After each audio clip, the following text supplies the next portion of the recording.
சாபமான முள்முடியை தலைமையிலே சுமந்து கொண்டு சிலுவையிலே வெற்றி சிறந்தே.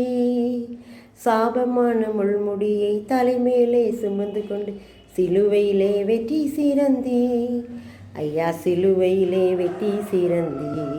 அதனால கூட ஏசி 55 அதிகாரம் 13 வருஷத்தில் முச்செடிக்கு பதிலாக தேவதாரு விருட்சம் முளைக்கும். இந்த மாதத்தில் கூட சிறையிருப்பை திருப்புதலை பற்றி நம்ம பார்த்துட்டு இருக்கோம். முச்செடிக்கு பதிலாக தேவதாரு விருட்சம் முளைக்குமா. முள்ளுனாலே ஒரு சாபம் தான். இயேசு கிறிஸ்து அந்த சாபத்தை நீக்குவதற்காகத்தான் தலைமையில் முள்முடியை சுமந்து கொண்டார். அவர் தலையில் முள்முடி வச்சதே எதுக்கு? நம்முடைய சாபத்தை நீக்குவதற்கு.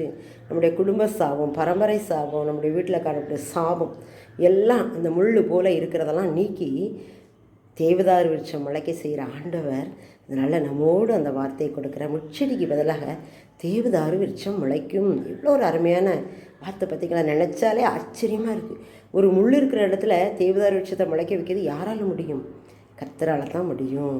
அது அவரால் தான் முடியும். அது கர்த்தராலே இது ஆயிடுச்சு.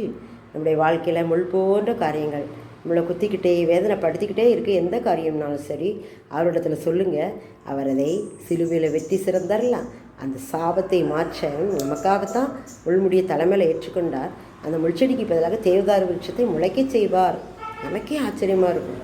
அந்த அளவுக்கு ஆண்டவர் நடத்துவார். பவுலை கூட சொல்லுவார், பவுலாக மாற்றுறது முள்ளில் உதைக்கிறது உனக்கு கடினமாம்.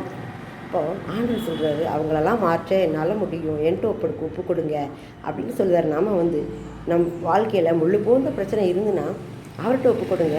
அது தேவதாரு விருட்சம் மாற்றி நம்மை சந்தோஷப்படுத்துவார். ஆமேன்.